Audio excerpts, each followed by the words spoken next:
Hola, ¿qué tal? Saludos cordiales en TV Senado. Bienvenido a Profundidad de Campos, esta vez para conversar con el senador de la UDI, de la región del Biobío, Enrique Van Rysselberghe. ¿Cómo está, senador? Muy bien, don Sergio, muy contento y sinceramente muy, no sé si emocionado, pero siento mucho contento por ser entrevistado por una persona como usted. Muchas gracias. Eso me obliga a ser más exigente, ¿ah? Para que nos dé respuestas más contundentes. Bueno, usted es un hombre ya con trayectoria en el Parlamento, en la Cámara de Diputados. Ahí yo creo que incluso le están pagando jubilación a esta altura, no creo. ¿Ah? ¿3 periodos hizo? Yo fui 3 periodos diputado, salí electo el año 2009, en la elección del 2009 y comencé mi ejercicio como diputado el 11 de marzo del año 2010. Primero como diputado por el Distrito 44, que estaba compuesto por 3 comunas, Concepción, Chiguayante y San Pedro. Me sometí a una reelección el año 2013, salí reelecto, así que comencé un segundo periodo por el mismo distrito el 11 de marzo del 2014, y después hubo un redistritaje, se creó el nuevo Megadistrito 20, que estaba compuesto por 11 comunas, 3 de ellas eran las comunas metropolitanas del Distrito 44, Concepción, Chiguayante y San Pedro, y 8 comunas eran 8 comunas nuevas de los antiguos Distrito 45 y Distrito 43. Y por lo tanto fui diputado por el Distrito 20 entre el 2018 y el 2022, que implicó que fui fui 3 veces diputado por las 3 comunas originales y diputado solamente por un periodo por las otras 8 comunas que componían en ese momento el distrito 20. O sea, era cabrito, recién egresado de Ingeniería Comercial y ya estaban las líderes políticas porque fue concejal antes, ¿no? Fui concejal entre el año 2004 y el año 2008. Desarrollé una manera de trabajar particular, de ahí podemos, si quieres, hacer un doble clic ahí, pero particular, que era mi estilo, que de alguna u otra forma cubrió las expectativas de la comunidad. Por lo tanto, en la elección del año 2008 mejoré mi votación, que ya había sido muy importante el año 2003, y esa muy buena votación como concejal se cruzó en el camino con una situación especial, una dificultad familiar del diputado por el 44 de aquel entonces, Andrés Egaña, cuestión que hizo que me perfilara como el mejor potencial reemplazo de él. Cuestión que la elección del año 2009 finalmente confirmó. Ya, ahora como concejal, como diputado y ahora como senador, ¿dónde se ha sentido más cómodo? Porque son distintas etapas de su vida también, ¿no? Sí. La verdad que siempre mi foco ha estado en servir, en ayudar, digamos, ¿no? Y ojalá en ayudar en las cuestiones más concretas y más directamente vinculadas con la comunidad. En ese sentido, yo he municipalizado un poco mi estilo parlamentario, tanto como diputado como senador. He sido responsable en mi función legislativa y he votado siempre, especialmente en los momentos más difíciles, en línea con las ideas que yo profeso y que le dije a la comunidad que profesaba. Como diputado también cumplí responsablemente mi deber fiscalizador, pero mi foco siempre estuvo en el acompañamiento estrecho de la gestión de proyectos ciudadanos, ¿no? Para tratar de sacar adelante proyectos concretos de impacto comunal y en algunos casos regional. Como concejal también. Ahora, como concejal, yo estaba en una etapa de introducción al mundo público, no tenía la visión que hoy día tengo, mucho más profunda y mucho más amplia del mundo del Estado. Entonces, hoy día, después de estos años de trabajo público, cuando alguien me plantea un problema, en general, la experiencia me entrega la posibilidad de detectar rápidamente dónde está el problema y cuáles son las conexiones que hay que realizar o el proceso que hay que activar para tratar de maximizar la probabilidad de llegar a una solución. Así que, en general, he disfrutado mucho mi trabajo público en el sentido de que, y después sí que también si quiere podemos hacer un doble clic ahí, en general y de manera natural lo he alineado con la misión que yo creo que todo ser humano tiene en esta tierra, que es la de servir a los demás. En este caso, como persona pública, simplemente uno tiene una especial responsabilidad en servir y en ayudar a las personas más vulnerables, y tiene además la responsabilidad y la posibilidad de hacerlo con algún grado mayor de poder que el ciudadano común y corriente. Ahora, bueno, usted está rodeado prácticamente de familiares que han ejercido el servicio público ahí en la región del Biobío. Usted es penquista de nacimiento, por lo tanto conoce como la palma de su mano la región del Biobío. Sí. Yo conozco especialmente y de manera bien profunda la comuna de Concepción, de Chiguayante y de San Pedro, un poco más las 8 comunas que se adicionaron el 2017 al Distrito 20, pero estoy empezando a conocer más en profundidad las otras comunas, que son 22, que eran las que componen el Distrito 21, y que no era mi distrito. Yo era diputado solamente por 11 comunas de 33 que hoy día tiene la región del Biobío.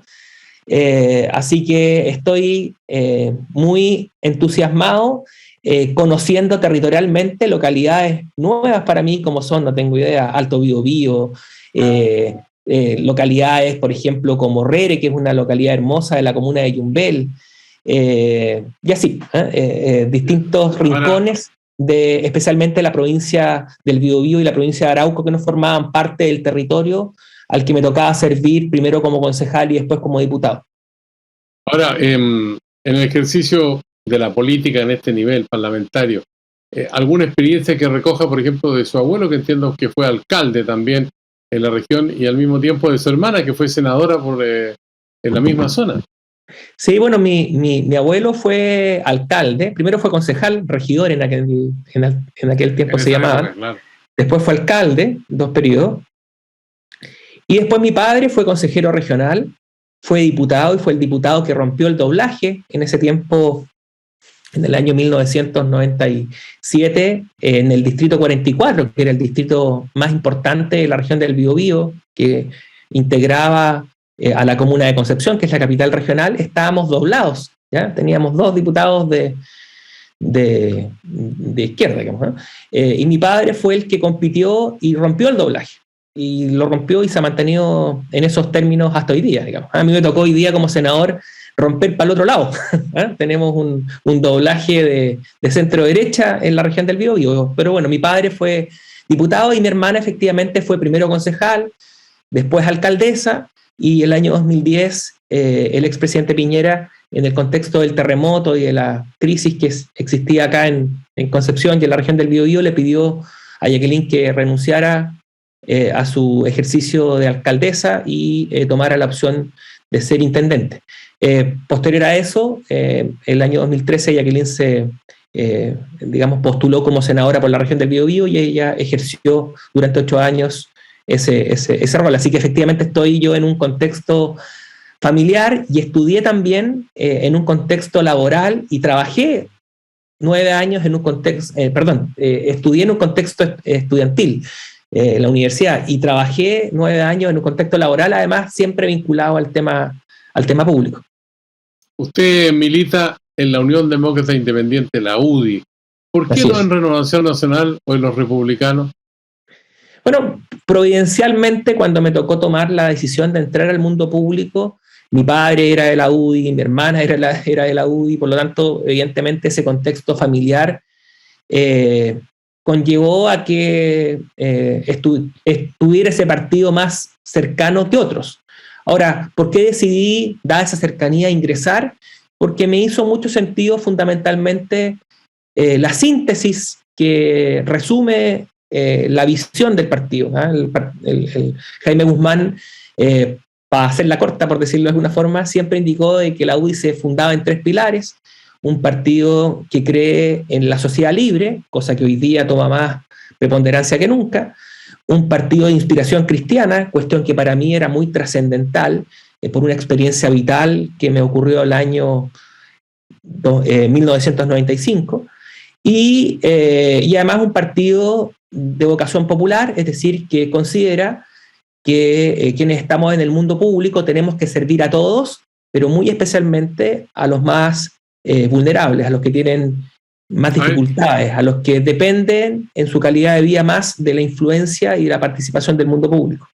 Cuénteme la experiencia vital, si se puede contar, hacerla pública. Sí, por supuesto. En el año 1995, un 25 de diciembre en la tarde, después de Navidad, decidí junto a mi hermano Cristian ir al Blockbuster. Se me cayó el carnet, estimado Sergio, ya en ese tiempo no existía. Arrendaba películas con esas consolas. Claro, arrendaba en videocassette. Entonces decidimos ese día de Navidad, ya que habitualmente un día después de un almuerzo familiar, decidimos ir a arrendar una película al Blockbuster para poder pasar la tarde. La película que decidimos arrendar en el Blockbuster fue El hombre sin rostro de Mel Gibson. Lo que pasa es que paradojalmente tenía que ver con un accidente de tránsito, porque después quise verla. A ver qué dije. Bueno, la cosa es que cuando venía de regreso del Blockbuster a eso de las 7 de la tarde, circulando a una velocidad prudente por el camino a Chihuayante, desde Concepción a Chihuayante, yo venía por la pista de aceleración, pero a una velocidad, digamos, razonable, 60 kilómetros por hora, o 50, no sé, pero a la velocidad que correspondía, y yendo yo por la pista izquierda, no podía ser por otra, por la pista izquierda, el vehículo al que venía sobrepasando, por algún motivo aparentemente me pasó a llevar en el lado derecho, me desvié y tuve un impacto de frente con un muro de contención, con el ancho de un muro de contención que separaba el camino a Chihuayante de una subidita que conectaba el camino con la entrada al Colegio Concepción. Eso implicó que tuve un accidente de frente con un muro, con el ancho de un muro de contención en un Volkswagen Escarabajo blanco, y yo iba manejando, mi hermano Cristian iba de copiloto, yo iba con cinturón, mi hermano Cristian iba sin cinturón, ¿ya? Y bueno, ahí tuve la experiencia primero de tener ese accidente que fue muy duro, muy fuerte. Yo quedé atrapado en el vehículo, tuve una fractura expuesta en la pierna izquierda y el asiento se deformó y un fierro del asiento atravesó mi muslo derecho y pasó al lado de la arteria femoral. El estanque del escarabajo blanco que iba adelante se reventó y el vehículo quedó empapado en gasolina. Y bueno, yo estuve muy cercano, me sacaron los bomberos, fue todo un show, digamos, ¿no? Y yo estuve a punto de perder la vida en ese accidente y también a punto de hacérsela perder a mi hermano Cristian. Y eso implicó que, y quienes han tenido una experiencia extrema lo pueden a lo mejor atestiguar personalmente, que eso implicó que yo tuve, hoy día viéndolo con perspectiva, una especie de catálisis espiritual, es decir, como que se aceleró la madurez espiritual. Y eso se tradujo en que a partir de ese momento y durante todo mi tiempo universitario tuve una cercanía muy especial con el mundo de la iglesia, ¿no? Así que en ese tiempo, a partir de ese accidente y durante el periodo universitario, digamos, la esencia de la misión cristiana se renovó especialmente, y los cristianos tenemos una misión en la tierra que es la misión de servir, digamos, no es un cuento mío, sino que fue la misión natural que Cristo nos dejó a quienes creemos en Él. Razón por la cual, y con esto termino, Sergio, que una vez que terminé mi formación universitaria e inicié mi vida laboral, yo tenía esa misión especialmente viva. Hoy día también la tengo viva, pero ahí estaba especialmente ilustrada, por decirlo. Entonces, cuando se me generaron estas posibilidades de entrar al mundo público, yo siempre las leí como una posibilidad de acelerar, de fortalecer la posibilidad de servir y cumplir con ese mandato para el cual fuimos traídos acá a la tierra. Ahora, algún punto importante cuando usted dice, nos gustaba mucho el cine en mi familia, pero usted, por ejemplo, ¿tiene alguna lectura predilecta, algún género musical? Porque me imagino que algo de tiempo le debe quedar, aparte de la actividad en el Congreso en Valparaíso, en Santiago, allá en la región del Biobío, como para tomar un libro de repente o escuchar una música determinada para compartir en familia, o solo de repente cuando viaja, por ejemplo, en el avión, va con los audífonos puestos. En fin, sí. ¿Qué experiencia tiene en ese sentido? ¿Cuáles son sus opciones, digamos? Sí, hoy día estoy yéndome por el camino más cómodo y estoy fundamentalmente abordando audiolibros, ¿ya? Y particularmente estoy frecuentando mucho un podcast de Spotify, ve que estoy tecnológico, de libros, de un podcast que se llama Libros para Emprendedores y que entrega resúmenes de libros que son recomendados por ser bestsellers o ese tipo de cosas y que son fundamentalmente libros de autoformación y también de fortalecimiento del espíritu emprendedor. Es como si usted fuera ingeniero comercial, ¿ah? Claro, claro.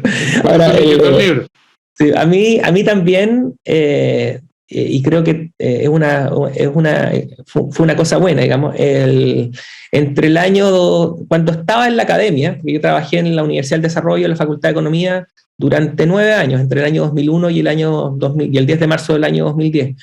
Y en ese tiempo hice mis estudios de posgrado y además acentué especialmente mi acercamiento a fortalecer mi formación, digamos.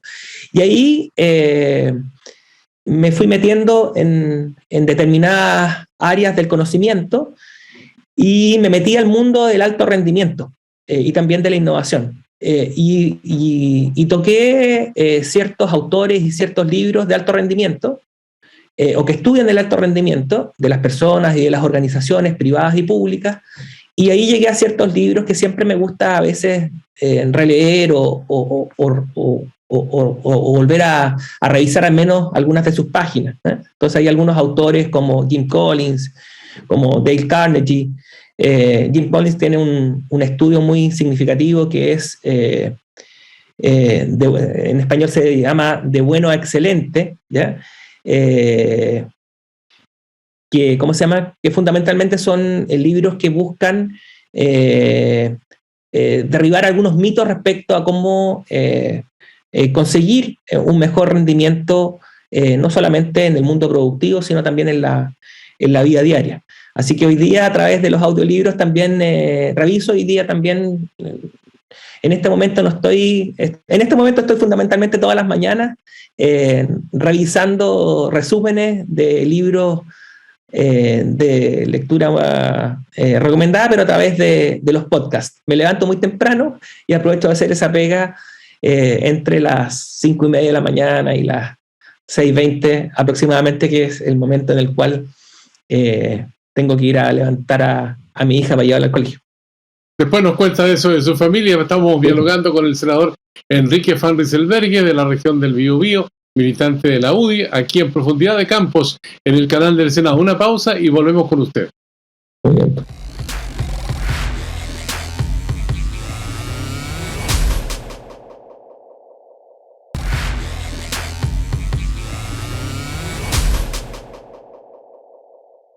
Ya estamos de vuelta aquí en Profundidad de Campos en el canal del Senado para seguir dialogando con el senador Enrique Van Rysselberghe de la UDI, militante de esa colectividad política y además representante en la Cámara Alta de la región del Biobío. Usted nos hablaba de despertar a la hija, qué sé yo. ¿Cómo se conforma su familia? Ya que nos habló de su abuelo, de su papá, de su hermana, pero su vida familiar, ¿cómo la lleva además con estos compromisos de recorrer la región, de viajar al Senado en Santiago, en Valparaíso? En fin, que es una tarea bien compleja, se pierde mucho tiempo viajando además, ¿no? Así es. Sin embargo, estimado Sergio, lo que me propuse y también lo conversé con mi señora al momento de tomar el compromiso de competir por el Senado, era tratar de buscar algunos seguros para tratar de balancear un poco mejor, nunca de manera perfecta, la vida profesional con el mundo tan importante de la familia, digamos, ¿no?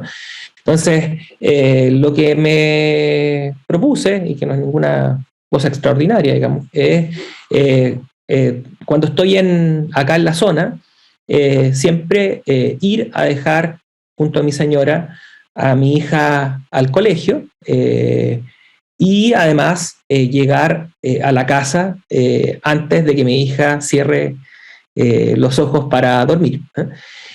Ahora, adicionalmente a eso, yo cumplo con mi deber de ser quien, cuando estoy en Concepción, o cuando estoy en la zona, digamos, cumplo con mi deber de ser quien levante a mi hija. Mi hija tiene movilidad reducida. Ella nació con una dificultad motriz, finalmente fue solo motriz. Al principio no sabíamos si iba a ser motriz y psico, es decir, que le afectara digamos, tanto la parte motora como la parte mental, pero finalmente fue solo motora. Así que especialmente para el rito de bañarse en la mañana y vestirse, evidentemente que requiere una asistencia especial. Así que nosotros tenemos que aquí ese rito parte estrictamente a las 6:20 de la mañana, ¿ya? A las 6:20 tengo que levantarla, llevarla a la ducha, sacarla de la ducha, vestirla, para alcanzar a tomar desayuno. Después de eso, pasear a Robin, que es el perrito, para que haga sus necesidades antes de irnos a dejarla al colegio, y después de eso salir antes de las 7:25 al colegio para que nos pille la hora del taco, que acá por lo menos en el sector metropolitano es un problema importante. ¿Qué pasa con las amistades? Porque se supone que tiene muchas relaciones con quien estudió, con quien estuvo en la universidad, con los vecinos del barrio, con los amigos de su colectividad política o de otras colectividades políticas. Se juntan a veces, qué sé yo, como dirían los muchachos, porque usted es joven todavía, a tomar una chela, por ejemplo. Una chelita. Sí. ¿Sí? No, bueno, para hoy día las redes sociales y especialmente el WhatsApp y los grupos de WhatsApp ayudan a estar digitalmente conectados con los compañeros de colegio y con otros grupos de amigos, digamos. Ahora, con los amigos más íntimos, con los más cercanos, especialmente con los matrimonios más cercanos, a veces aprovechamos las instancias de los días viernes en la noche o sábado en la noche para efectos de poder salir y compensar de cualquier cosa menos de política, se supone porque siempre llegamos al tema, digamos, pero esos son los espacios que evidentemente tenemos para poder cultivar ese tipo de asuntos. Ahora, para aclarar, usted tenía un lema: máquina de trabajo. ¿Usted trabaja para vivir o vive para trabajar? Mi señora dice que vivo para trabajar, ¿eh? Pero yo estimo que trabajo para vivir, aunque me encanta trabajar, pero fundamentalmente porque tengo un trabajo que tiene una particularidad muy especial, digamos, ¿eh?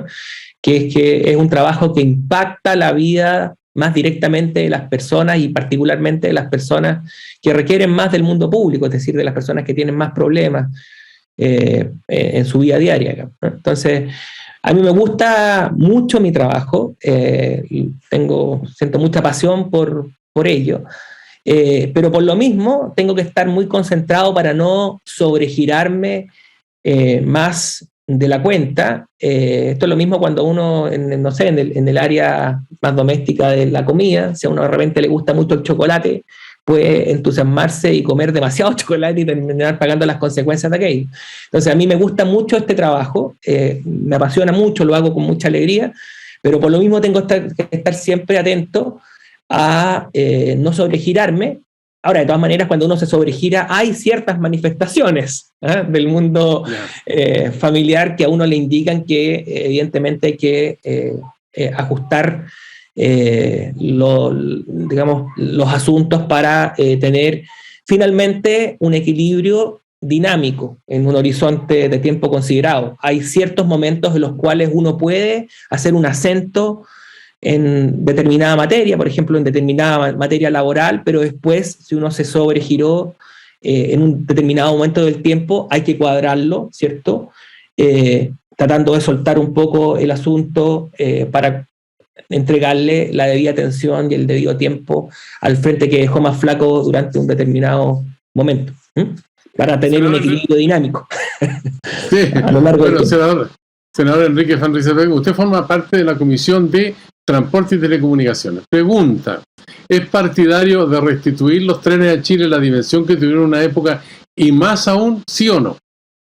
A mí me gusta yo nací el año 1976, así que cuando era chico viajé en el rápido, no sé si era tan rápido, pero viajábamos en el tren con mis padres a Santiago, salíamos en la noche, no sé, del día domingo y llegábamos temprano los lunes o del sábado o el viernes, pero era un tren que salía en la noche de Concepción y llegaba muy temprano a Santiago, así que y dormí en los coches cama. Entonces viví la experiencia y el goce de viajar en tren, digamos, que era muy entretenido. Así que yo tengo esa nostalgia y además considero que Chile, siendo un tallarín, porque es un país largo y angosto, tiene toda la infraestructura para poder tener de manera más bien lograda una red ferroviaria, digamos.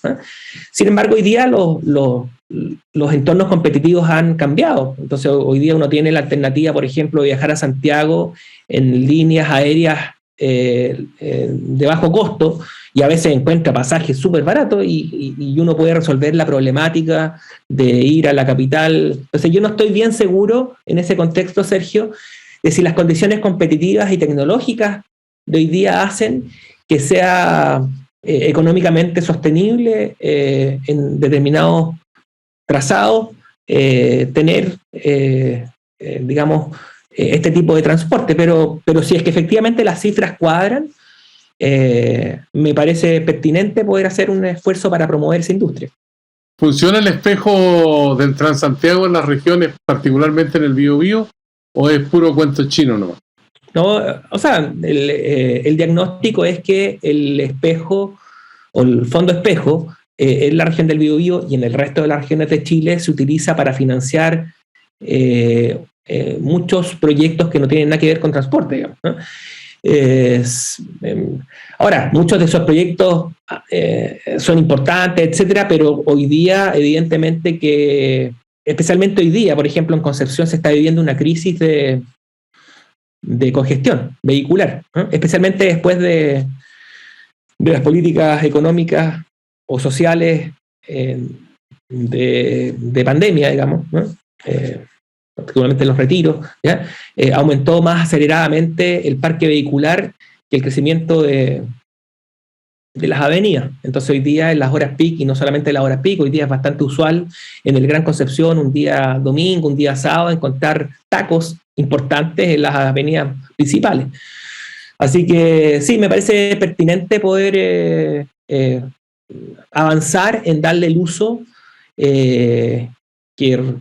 para el cual fue creado el Fondo Espejo del Transantiago. ¿Usted le ve futuro y le parece que es adecuado, por ejemplo, que las aplicaciones de transporte de pasajeros como Uber y otras puedan en Chile tener un desarrollo?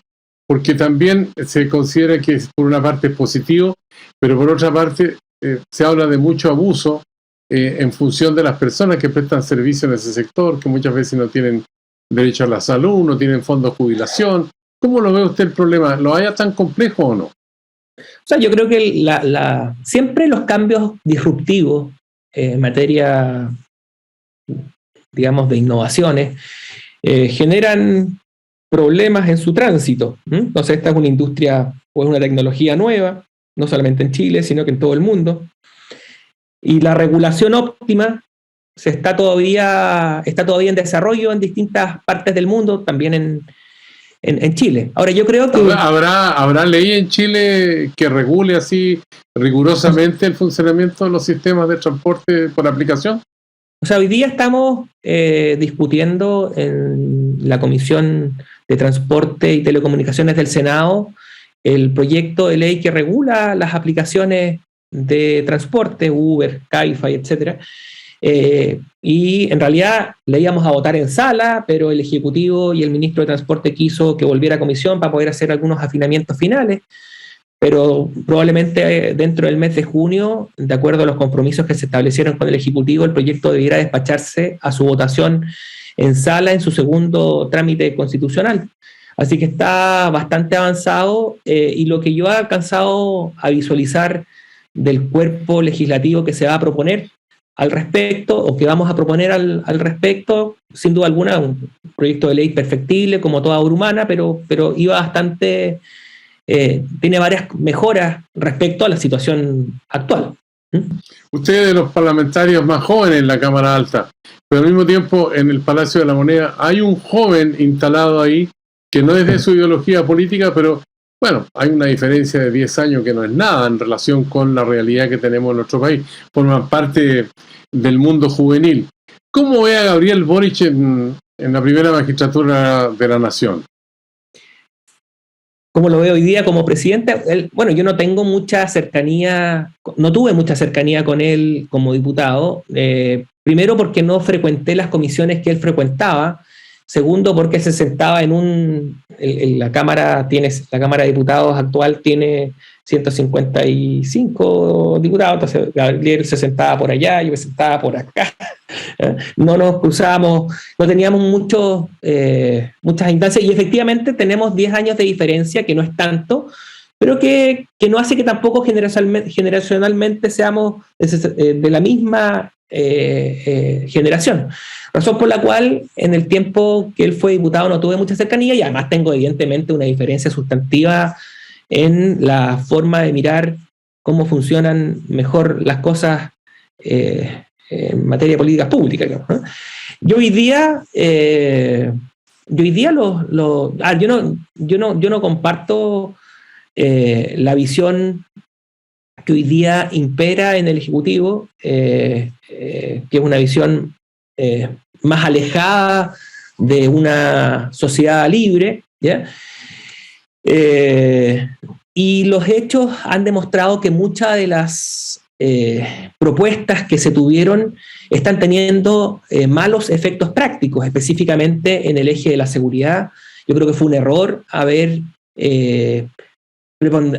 dado ponderación mayor al relato que a los datos, y haber levantado el estado de excepción como naturalmente hoy día está constituido en nuestro Estado de Derecho. También creo que fue un error haberlo activado solamente de modo acotado. Yo creo que finalmente la fuerza de los hechos va a obligar a que el gobierno tenga que flexibilizar rápidamente su posición y permitir que las Fuerzas Armadas complementen el trabajo de nuestras policías y carabineros, y que puedan ejercer dentro del Estado de Derecho la función de colaborar en el resguardo efectivo de la seguridad de las personas.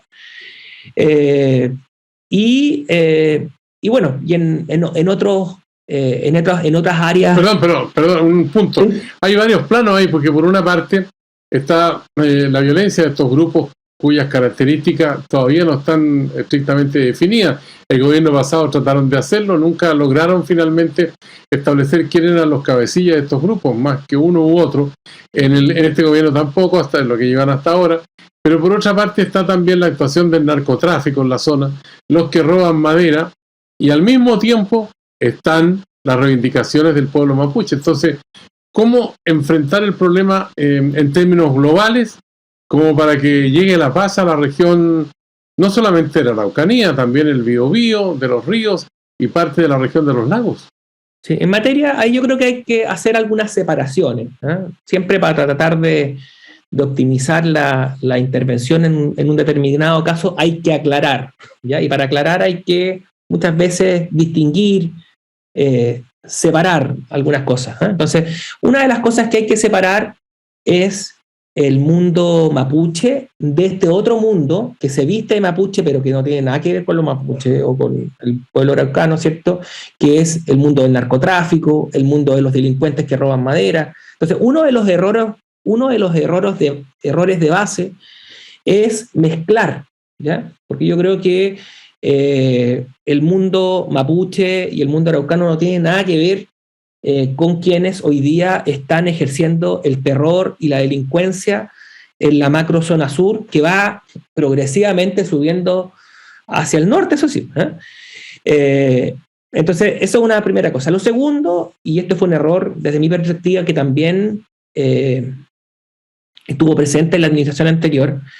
Yo creo que no basta en un estado de emergencia tener presencia militar, ¿no? Y presencia de carabineros y de las policías, sino que dentro del Estado de Derecho, o sea, recordando que no se pasen esos límites, permitirles que ejerzan su trabajo y que ejerzan sus funciones de seguridad, que ejerzan el uso de la fuerza monopólicamente cuando se justifique, y no que los tengan ahí muchas veces con las manos amarradas, temerosos de distintas cuestiones, digamos, ¿eh? Entonces, el Ministerio del Interior y el gobierno, tanto del presidente Piñera como de el actual gobierno de Gabriel Boric, cuando tanto a los policías como especialmente a las Fuerzas Armadas los tiene presentes, pero muchas veces de manos atadas y con el peligro que eso conlleva cuando se enfrentan a ataques terroristas que utilizan armamento de guerra. Entonces, para maximizar la seguridad efectiva de los habitantes de la macrozona sur, yo estimo que se requiere la presencia militar que habilita el estado de emergencia, pero también que le entreguen expresamente la posibilidad a nuestras policías y a nuestras Fuerzas Armadas de ejercer el uso del monopolio de la fuerza dentro del Estado de Derecho cuando se cumplan las condiciones para ello. Porque si no, eso implica un peligro tanto para ellos, para sus familias, y también para los ciudadanos que ven presencia de nuestras Fuerzas Armadas y nuestras policías, pero pocos resultados en materia práctica en el ámbito de la seguridad. No hace mucho un periodista argentino decía, oye, ¿cómo se explica, por ejemplo, que para el plebiscito del 88, donde ganó el no, la única parte donde ganó el sí fue la región de la Araucanía? Hoy día tiene una cantidad de parlamentarios importante la derecha. El gobernador de la región de la Araucanía es el único gobernador elegido por la ciudadanía que también pertenece a la coalición hoy día de oposición de la derecha. ¿Cómo se explica ese fenómeno? ¿Qué nos puede decir usted al respecto, que es conocedor de toda esa zona del país? Sí, eso es porque, bueno, evidentemente que una cosa tiene que ver con mirar el panorama desde Santiago y otra cosa es vivir en carne propia el que te incendien la casa, baleen a un familiar, etcétera, digamos, o asesinen a un adulto mayor, a un papá, a un abuelo. Entonces, otra cosa es vivir la experiencia y otra cosa es mirarla desde la distancia. Entonces, hoy día está en ese sentido preponderando una visión centralista de la crisis que se vive en la macrozona y se están tomando decisiones a partir de la visión y la experiencia que impera a la distancia desde Santiago. Si hoy día la moneda estuviera en la macrozona sur, si el Palacio de la Moneda estuviera en Temuco, definitivamente, o estuviera en Tirúa, ¿ya? Definitivamente las decisiones que se tomarían serían absolutamente distintas. Ahora, ¿usted piensa que esto va a encontrar solución? Porque aquí tenemos una violencia, como le decía al comienzo de la conversación, multidimensional, aparte de la violencia juvenil, estudiantil, la violencia de los delincuentes que asaltan, roban, en fin, hacen portonazos, hacen abordazos también en la calle o en los supermercados. Y por otra parte, tenemos también la violencia que ocurre en el sur, con los narcos, con esta violencia de estos grupos. ¿Usted cree que va a llegar un punto en que vamos a tener paz en la macrozona sur? ¿En cuánto tiempo? Yo creo que con las actuales personas que están hoy día en el gobierno y que tienen la visión que tienen, va a ser difícil que cambien estructuralmente las decisiones que se están tomando y las consecuencias de las decisiones. O sea, yo soy pesimista respecto a cambios fundamentales en materia de seguridad en Chile y en particular en la... Pero antes se puso mano dura, por ejemplo, con la mano dura donde llegaron 800 detectives, mataron a un jefe de la policía civil.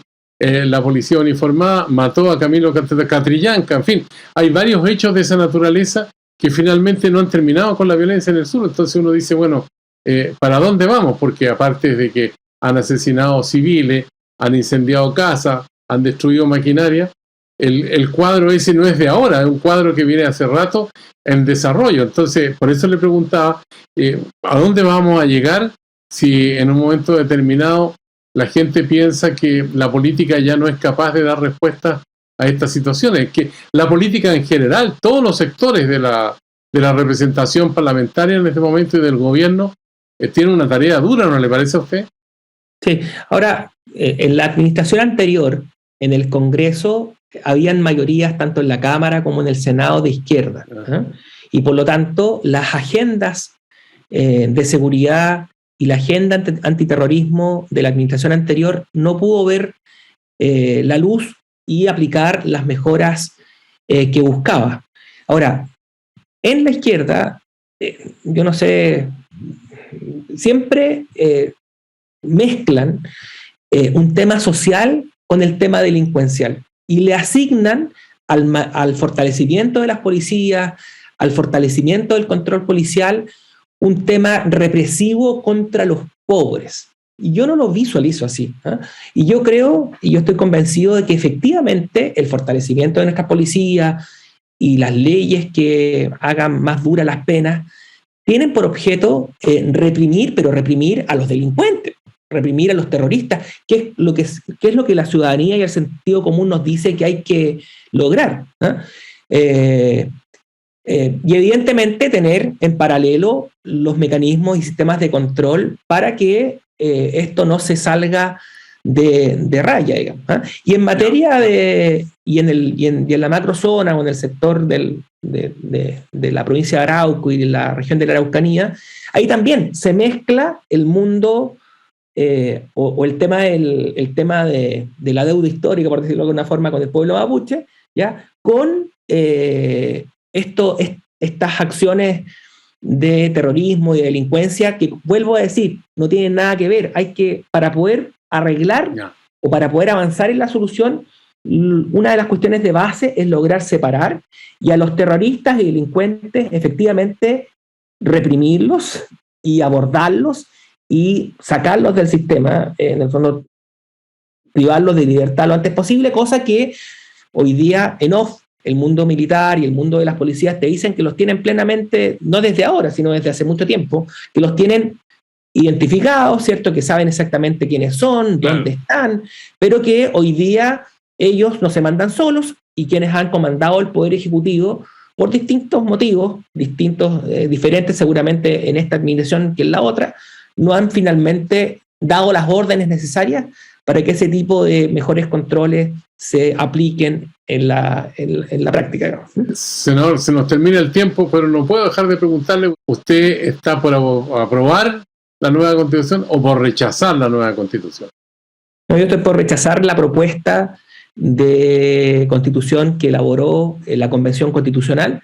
Yo creo que lo que se propone al país es un fiel reflejo del perfil de la mayoría de los constituyentes que compusieron la convención, que son personas que pueden haber tenido otros talentos, pero para producir una constitución para un Chile más próspero y libre no tenían los dedos para el piano, ¿ya? Y por lo tanto yo considero que lo más apropiado para el mejor futuro de Chile es rechazar esa propuesta y a través de la institucionalidad vigente eventualmente ir viendo de qué manera perfeccionar nuestro cuerpo constitucional dentro del actual Estado de Derecho para entregarle a Chile una constitución que le permita al país desplegar de mejor forma su libertad y su desarrollo futuro.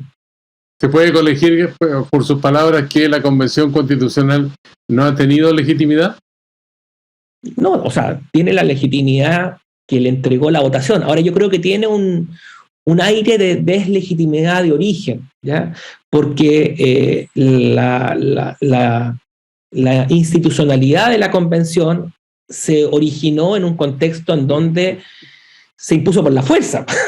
Sí, acá llegamos al punto de tener una convención porque estábamos en un contexto de extrema gravedad en materia de seguridad interna. Estaban quemando el país y dijeron, si quieren parar, fue con la pistola arriba de la mesa. Entonces, yo creo que ahí hay un punto que pudiese cuestionar la legitimidad de la actual convención. Sin embargo, los convencionales se sometieron a votación y salieron electos, pero yo creo que después, en el ejercicio de sus cargos, la gran mayoría de ellos demostró que tenía talentos para otra cosa. Queremos agradecerle a Enrique Van Rysselberghe Herrera, senador de la República, fue diputado en 3 ocasiones, también tuvo responsabilidades municipales como concejal, en fin, un político de tomo y lomo, militante de la UDI, de la región del Biobío.